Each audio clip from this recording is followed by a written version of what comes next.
the challenges that they face are, well, Alabama in September is hot. It's humid.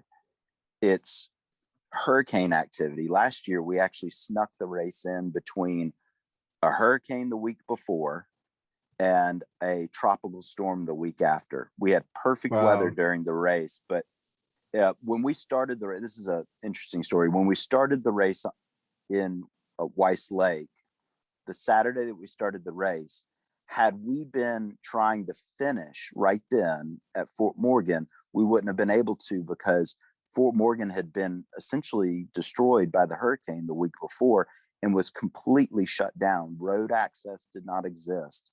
But by the time we got to Fort Morgan 5 days later, the police had opened up the roads again, and we were able to get to where our finish was. So that's how tight that window was race-wise, to potentially not even being able to happen. Well, awesome, man. Thank you so much for reaching out, first of all, and finding our podcast, however you found it. And I think the race that you're directing is super cool. I've been reading about it a little bit and really wanted to find out from you firsthand how you got started with it. And it's called the Greater Alabama 650, right? Great Alabama 650, yes. Great Alabama 650. That's right. So 650-mile cattle race over 10 days. And yeah, tell us about it. Tell me how you got started with it and how long it's been going on. So this is the third year of the race, and I've been the race director every year. And yeah, it's a 650-mile long race that racers have up to 10 days to finish. Got it. And some of the interesting things about it, it takes place on the Alabama Scenic River Trail, which is the longest river trail in one single state in the country. So isn't it like 5,200 miles or something? Well, that's what we have as mapped navigable waterways within Alabama itself. But the river trail is just one distinct portion of all of that mapped mileage. And so the trail itself has been recognized for being in existence for about 14 years. And in that time period, prior to the race actually starting 3 years ago, in that time period, there had only been less than 20 people that had ever done the full trail. And the fastest anyone had ever done it was a little over 12 days. So the second we started the race, anybody that finished it was going to be doing it faster than it had ever been done. Right. And so, so we put on the race on the actual full length of the trail, and it starts at basically at the top of the state in the northeast corner on Weiss Lake in the very foothills of the Appalachian Mountains. And it runs all the way down to the Gulf of Mexico to Fort Morgan at the bottom of the state. So it's a super intense race. Paddlers really get to test themselves against pretty much every type of water, from flat water to rapids to tidal water to bay water, all within the 650 miles. So it's a cool event. It's really neat to see these true world-class athletes come and take it on. Yeah, wow, that's incredible. Thank you for sharing a bit background about the trail as well, and maybe we can get into that a little bit more later. So yeah, so that makes sense. It's the full length of Alabama. You're starting in the top corner where the mountains close to kind of Chattanooga area, and you're going all the way down to the Gulf, which is super cool. You get to cover an entire state. So what was the fastest time again? So you have to finish in about 10 days. Over the 3 years, how fast are some of the people completing the race in? A little less than 6 days, about 5 days, 21 hours is the fastest time that anyone's ever completed it, which was last year. It was a 2-person boat, Paul Cox and Joe Mann. And yeah, if you just kind of do the math, it's pretty crazy how Over quickly 100 they were miles a able to day. do it. Yeah. Not a lot Wow. of sleep, not a lot of Yeah. eating, just go, go, go. But the way the race is set up, we basically have three categories. It's male solo, female solo, and tandem, two person, sex doesn't matter. Okay. Um, and so the first year we did it, we actually had a solo boat, a male solo win the race. So Okay. when I was creating the race, I got a lot of questions about what's the fairness of having two person versus one person. And basically, my argument was this course, the conditions in September in Alabama, the isolation, all these things, they negate one versus two. Mm. And we proved it the first year. A solo boat was the overall winner. And then last year, a tandem boat was the overall winner. So we know that really it kind of comes down to your not only your physical fortitude, but your mental fortitude to get to the finish. And you don't have somebody else getting in the way. So Yeah, in a yeah, tandem, yeah, which is more about teamwork than, yeah, the ability to work together, which is huge. yeah. What Factors come into play both ways. Yeah, absolutely. What inspired, did you plan the race from the start? Like, tell me about 3 years ago or before it even started. Like, how did it come to life? What went into the planning? What was your role? And I'm also really curious about like what it takes to be a race director and all the things that go into it. Sure.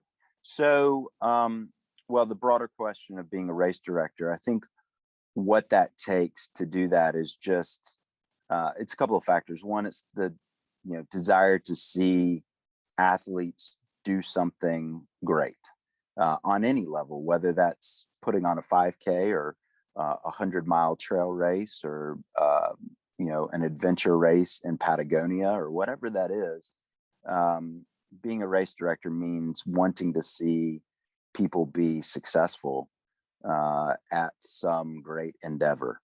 But then, just personally speaking, it's really about finding these unique places and goals and achievements that can be created in a race format.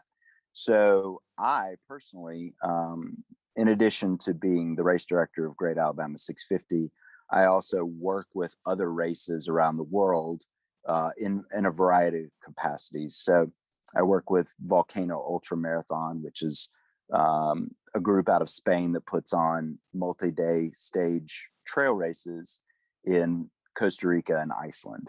And I work as the U.S. representative for that. So encouraging American athletes to do those races. But from a Great Alabama 650 standpoint, specifically, the way it came about was the Alabama Scenic River Trail, which is the name of the trail, is also the name of the group which promotes paddling and using the waterways in Alabama. Essentially, you can look at it as the tourism arm of waterways in Alabama. And they reached out to me knowing some of my past experiences in racing and asked me if I would be interested in creating a race on the river trail itself. And I jumped at the opportunity, knowing immediately that the second that the race was created and that we started doing it every year, we would be the longest race in the world Wow. for paddling specific. Yeah. Yeah. Um, Yeah. so that was how it came about. And we do some things a good bit differently than other races by design. It's a little bit more low key. There are some qualifications you have to go through to get into the races each year, and that's a little different than other races. So I don't want to say that we're bucking the trend of the way that paddle races are created, but I did want to stand out and be a little bit different beyond just being a long distance race. So, what are some of those differences? And for those of us, including me, that doesn't know much about paddle races, where I think most people are very familiar with triathlons, duathlons, marathons, different races.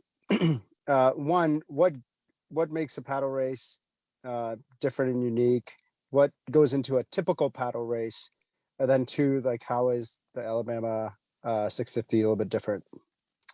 So I think the biggest thing about paddle racing that sort of differentiates itself from cycling and road racing, trail racing, all those things, is that the categories, there's so many categories in most paddle races. So it's all based on the type of vessel you're using, whether that's kayak, canoe, stand-up paddleboard, and then it goes to the length of that vessel. It goes to the number of people that are on that vessel. It goes to the sex. So what you get in a lot of these races is you get 25, 30 categories, and some of them might only have 2 people in it. And so that is perfectly fine. It's just historically that's how it's been done. What I felt with the 650 was that the race itself, the elements itself, were going to be challenging, and ultimately it was going to be about that person or those 2 people and what they were going to be able to do. It had nothing to do with necessarily the watercraft they were on, and I certainly didn't want to pin it to specific craft itself. So one of the big differences is we allow you to change the boat that you're using throughout the race. So that's interesting. Let's say you start out on a paddleboard, you go 10 miles and you go, nope, this is not for me. Well, you can jump in a surf ski for the next 640 miles if you want to. It really comes down to you, the racer, and your ability to survive that many days across a variety of, waterways and elements and just all the different things that can go against you. So that was one difference. The other big difference is knowing the difficulty of this race and the terrain itself. I wanted to make sure that everybody that signed up for the race was I viewed was capable of being able to finish. Okay. And so we instituted qualifiers, which just basically meant we recognized other races around the world that we felt like people who finished those races would be qualified to be able to finish our race. And so we have about 20 or so races around the world that we recognize as qualifiers. And as long as you've done that race within the last 5 years, anywhere, just one of them, you're qualified to do the 650. Got it. And that also drives people to go do some of these other races because that's a great point. Unlike road races and trail races where there's a dime a dozen and you can do any number of trail races any weekend anywhere around the world, unfortunately at this moment there's not as many long distance paddling races in the world. I mean, it's just a much smaller number.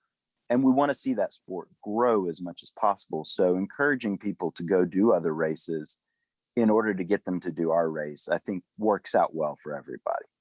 So, we, I feel like that's an important factor in, kind of driving people to do as many of these events as possible. Yeah, and good for everyone that before you just jump into the world's longest kayak or paddle race, that you have some experience in some other races, get the lay of the land a little bit of the water, actually, not the wind. So what's like the closest next race? What are some of the other races that are out there that are good paddle races? I'll have to get the list of 20-ish or whatever list you can share with us, and I'll have to add that as a link in the show notes as well, because I'm personally curious. And if Alabama's too far for someone, they could try out some of these races that might be closer to them. But yeah, what's the next longest race like, and how much longer is the this one relative to Like, how much are you beating the record by here? Yeah.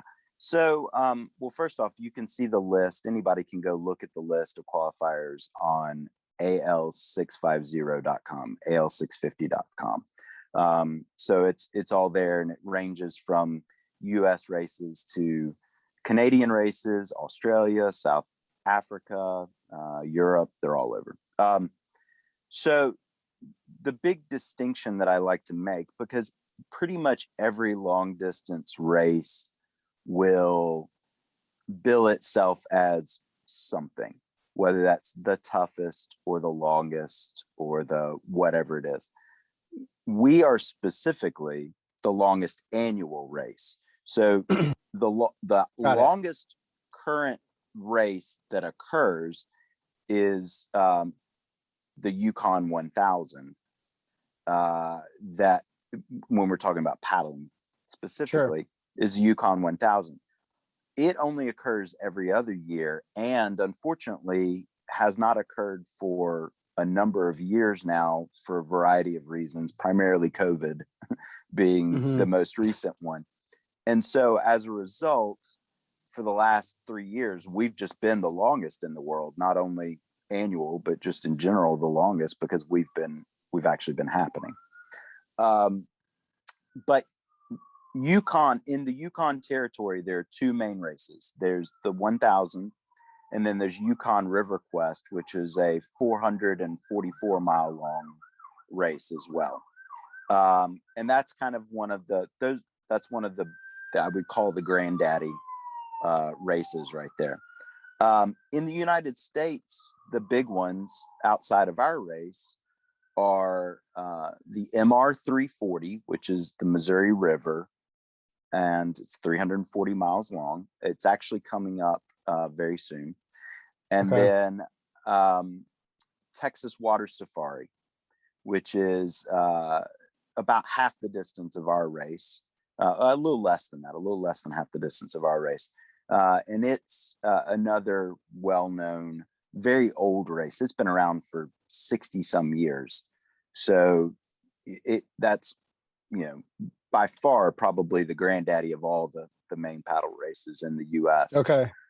But yeah, I mean, there's lots of different shorter distance, 100-mile and less. There's not many that get into the multi-day like ours, because it's logistically difficult to put on a race like this. It's not perfect. Yeah. Go ahead. No, please.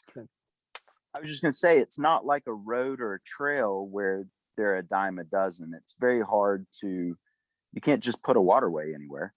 Yeah, exactly. You have to take advantage of what's there. And so it's much more difficult to create a race that way. And it's still definitely a smaller community than the cycling or the running community, but it's probably in a lot of ways more passionate, I've found, than even the running community, which I have been in for such a long time. Yeah, I want to come back to learning more about that too. You mentioned challenges in this race. What are, and I could just like think about so many, but I wanted to ask you, like, logistics wise, what all goes into as a racer to enter? What are the things you're planning for? Is it fully self-supported, where you're packing your own like meals and sleeping and aid stations? What are some of the things that go into it logistically as a racer, and what's the support that the organization provides if you're interested in starting this or participating in it? I would call it semi self-supported. Each boat is required to have one crew person that essentially follows them from start to finish. So it could be 10 people, or it could be 10 people spread out over the distance that take a small section, but you have to always have at least one person that's focused on where you are. That said, the only thing they can really do is meet you on the bank, whether it's at a portage or whether it's at a public boat launch or something like that, and help restock you. they can't do anything else for you. On the water, you can come off the water and they can do whatever, but um, otherwise they're just following you along. So the racers tend to have quite a bit of stuff on them throughout the race, so that they don't have to come to shore as much as possible. The race itself doesn't provide them anything.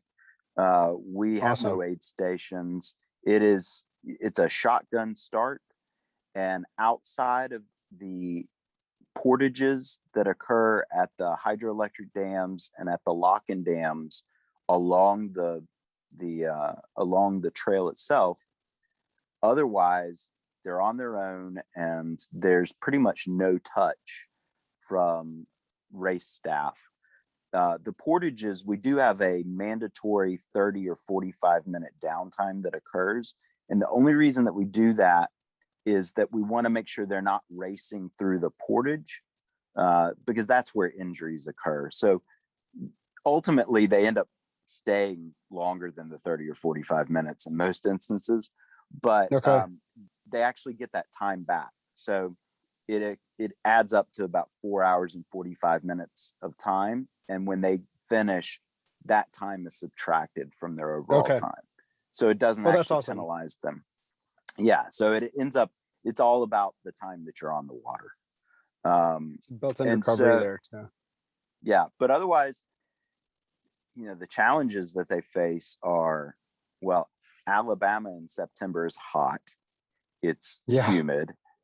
It's hurricane activity. Last year, we actually snuck the race in between a hurricane the week before and a tropical storm the week after. We had perfect weather during the race, but when we started the race, this is an interesting story. When we started the race in Weiss Lake, the Saturday that we started the race, had we been trying to finish right then at Fort Morgan, we wouldn't have been able to, because Fort Morgan had been essentially destroyed by the hurricane the week before and was completely shut down. Road access did not exist. But by the time we got to Fort Morgan 5 days later, the police had opened up the roads again, and we were able to get to where our finish was. So that's how tight that window was race-wise, to potentially not even being able to happen. But they face, crazy water.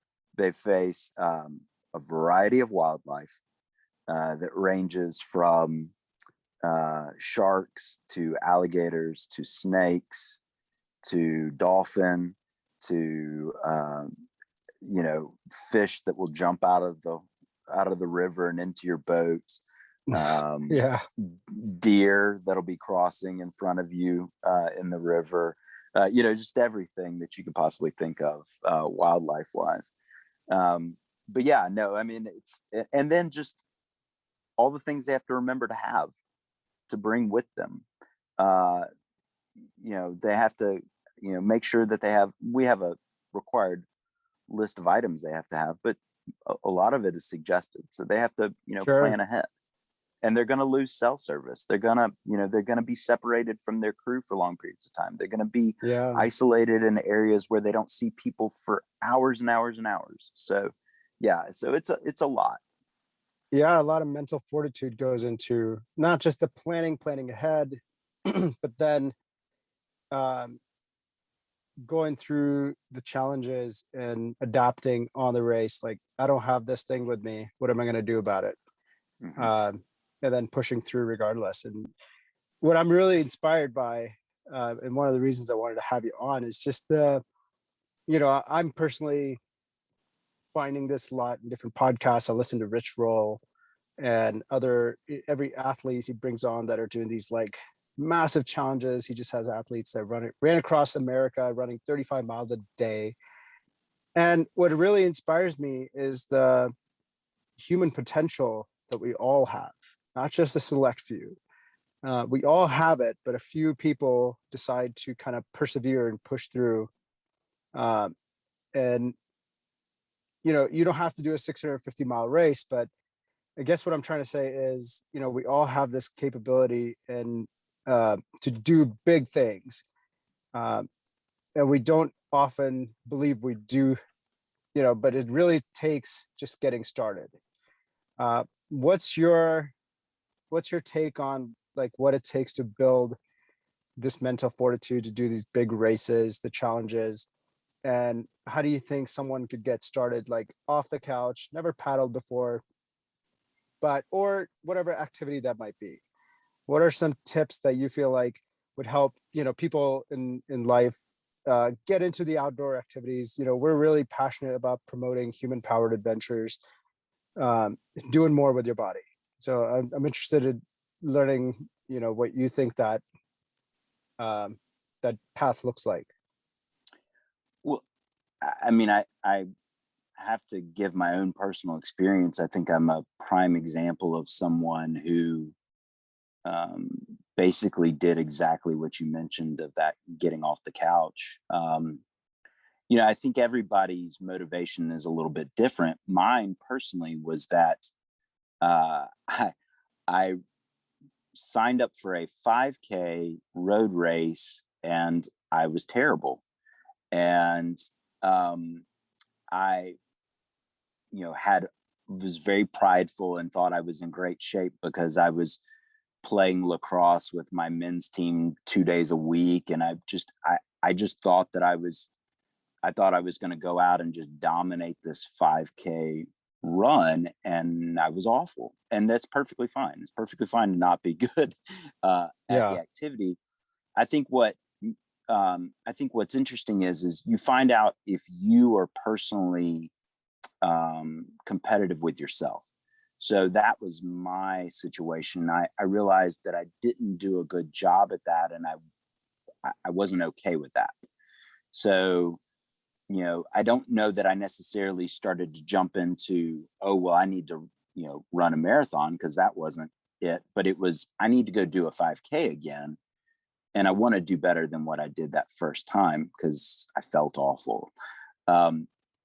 And that was it. That was the motivation. The next time I did it, I was a little bit better than I was the first time.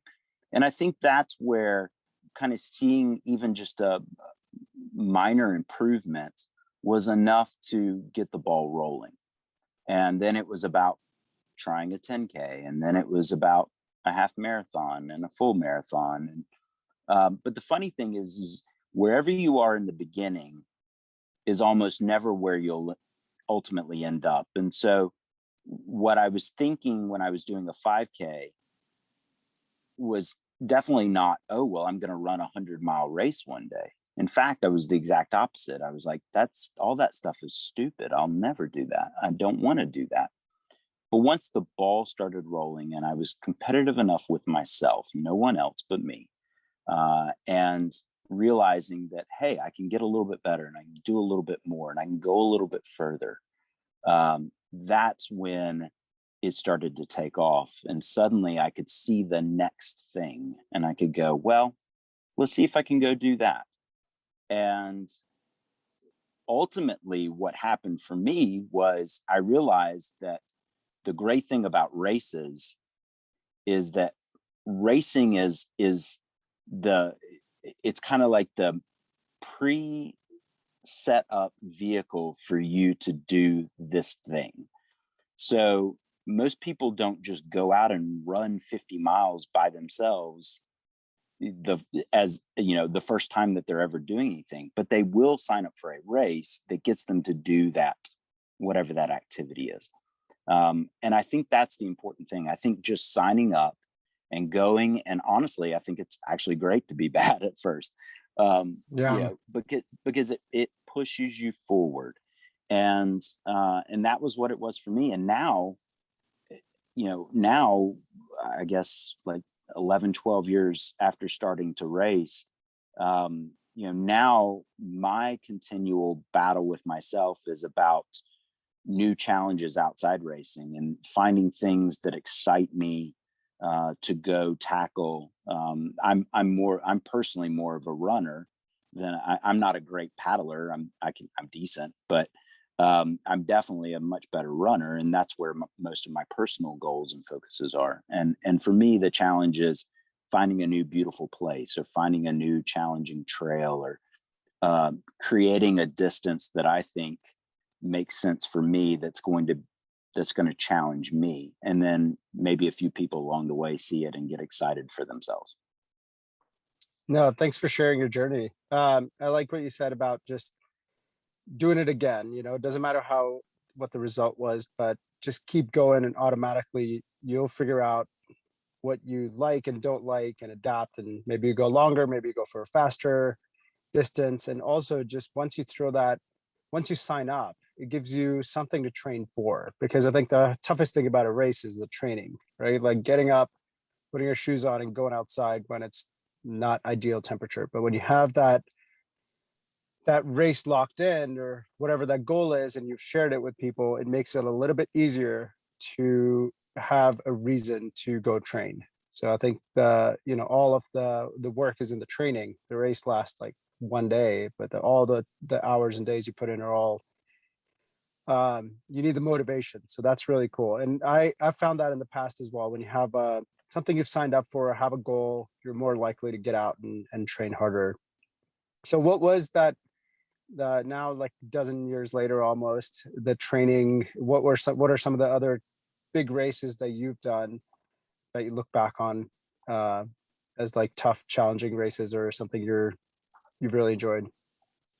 For me, from a racing standpoint, probably the ones that I will always look back on the most are the 100-mile distance races that I've been able to finish. And I should preface this by saying, I'm a mid to back of the pack runner.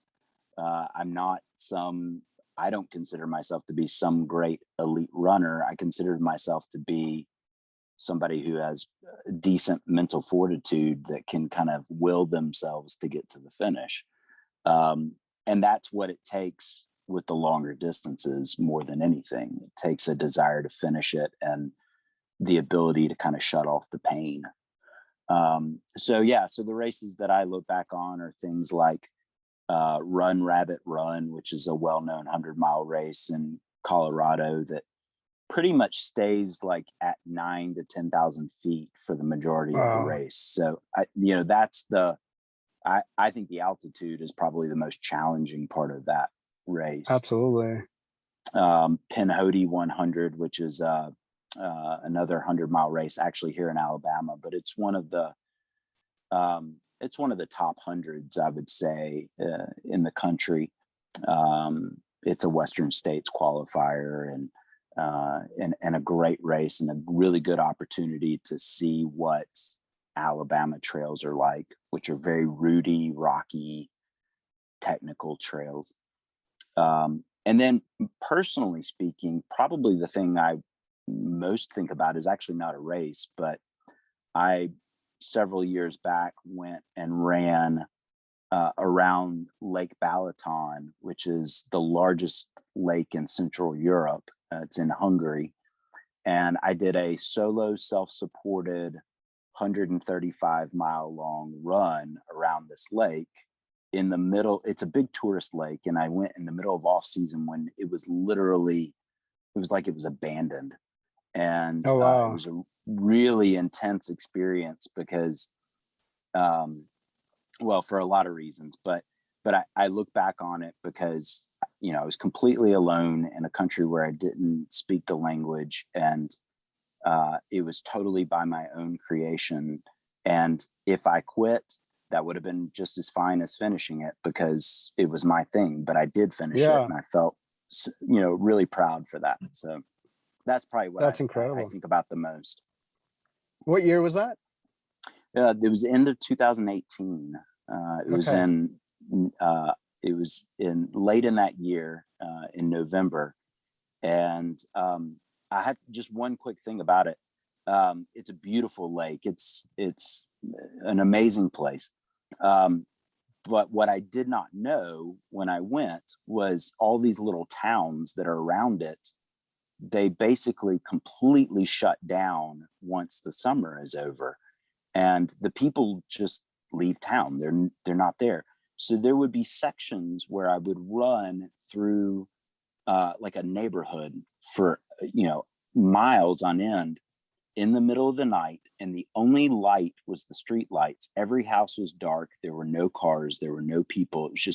It was apocalyptic feeling. It was so creepy. I was waiting for the zombie apocalypse to happen right then. You just got ready for 2020. Yeah, that's exactly right. Yeah, I didn't know. Yeah, I didn't know what I was. But it was so weird, because it was probably more nerve-wracking than any nighttime run on a trail that I've ever had, because you go into the trail run at night knowing that it's going to be dark and you're going to be on a trail, and that's just kind of the expectation. This, running past all these houses that felt like they were abandoned, at night on these, it was so creepy. But just what an experience. Like, that'll probably stick in my mind more than anything else. Dude, I feel like we could do an entire podcast on that one run. It had to be such an interesting experience. It was. Yeah. You've had definitely some incredible adventures, and it's truly inspirational. I really appreciate you coming on, actually. And so the Great Alabama 650, someone's feeling super inspired to get started. Maybe they've got paddling experience, maybe they don't, but if they were to get started, seems like the first step is to go qualify. And we'll have the link to the website in the show notes, where they can go figure out all the races that can go qualify. But what's the path to getting started? It's coming up in September. Just give us a quick recap of when is it, where is it, and what someone would need to do to get started. Sure. So the race is September 18th through the 28th. And like I said, it's in Alabama. They would want to go to al650.com to learn more about the qualifiers, about the items that they would need. I think if somebody was wanting to do the 2022 race, because 2021 is sold out, we limit the number of boats, and it sells out almost immediately when we open January 1st. So if somebody wanted to do the 2022 race, I would suggest that they go identify the qualifier that they want to do. You can actually sign up for the 650 on January 1st, having not done your qualifier yet. You just have to have completed it before our race starts in September. So that's kind of an important point. You don't have to now wait 2 years to do it. You just have to get that qualifier in before you do us. Got it. And yeah, so I think that's kind of the big thing is go select that qualifier. Our shortest distance qualifier is actually on the river trail. It's a 65-mile race that we do in June, called the Alabama Scramble. But then it's all the way up to, something like Yukon 1000 can be a qualifier for you. So there's lots of options. I would tell somebody to go there. I would tell somebody to, get in a boat that they really like, or a paddleboard that they really like, and really focus on training on that, and find a great crew person. That's probably the most important thing. Find somebody that can support you, that is selfless and wants to see you succeed. Every single person that has finished this race would tell you that they would not have been able to do it without, great crew support. I can't even stress how important that is, to have good people surround you. So that's probably suggestion number one, is go find somebody that loves you so much that they want to see you suffer for 5 to 10 days, and they're okay with suffering as well. Absolutely. Yeah, that's such a huge part of what's going to take, because you just can't do it alone. So that's cool that teamwork aspect comes into place. And if other ways people want to get involved, I'm sure they'll find information on it's al650.com, and they can get information about where it starts, where it finishes, timing, and we'll make sure we have the link in the show notes. And also there's other ways to probably get involved with volunteering or doing some trail angel work. So if you're feeling inspired, you're in Alabama, maybe you don't want to do the race, check it out, share it with the people in your life that paddle or outdoor enthusiasts, and hopefully you can get out there and either do one of these races that are the qualifiers, or look forward to signing up for the AL 650 and getting after it one day. I personally can't wait. And I'm actually glad this year that it's overlapping with a wedding that I have to be in Atlanta for when it starts, because otherwise, and that it's sold out. So, but if we can make on our way back, it'd be cool to stop by on our way back, maybe when it finishes, link up with you. I'll stay in touch. We're going to be in Atlanta from September 18th, we're wrapping up around September, around the time that the race ends. So like late September, but hopefully on the way back, we can link up. I forgot to ask you where you are inside your van, by the way. What location? Well, right now I'm still in Birmingham. I'm about to head out to Missouri. I'm going to the MR 340 race to help crew Bobby Johnson, who was that first year winner of the 650. He's going for the solo record at MR 340 next week. So I'm going to head out there. That's awesome. So the road tripping is about to start.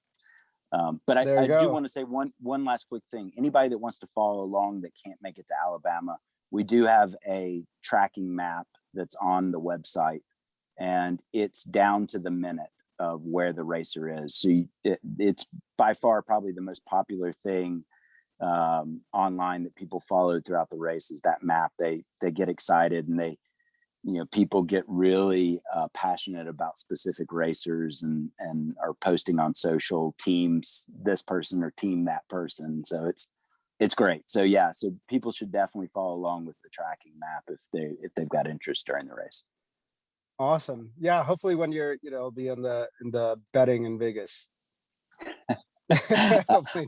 There's this year, I would say it's a lot harder to decide who's going to win. And we've got a stacked starting lineup. So it's going to be quite a competitive year.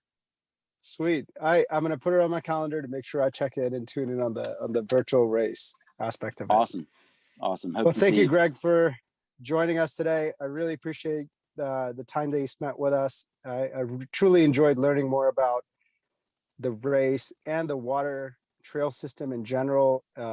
There's so many things we just don't know, and I'm really excited to come try out the trail systems, if not the race, and just learning more about the geography of all the different things you get to experience along this trail is super unique in Alabama, from mountains and rapids, then all the way down to the ocean, and excited to be part of it. Great. I appreciate it. Awesome. Thank you.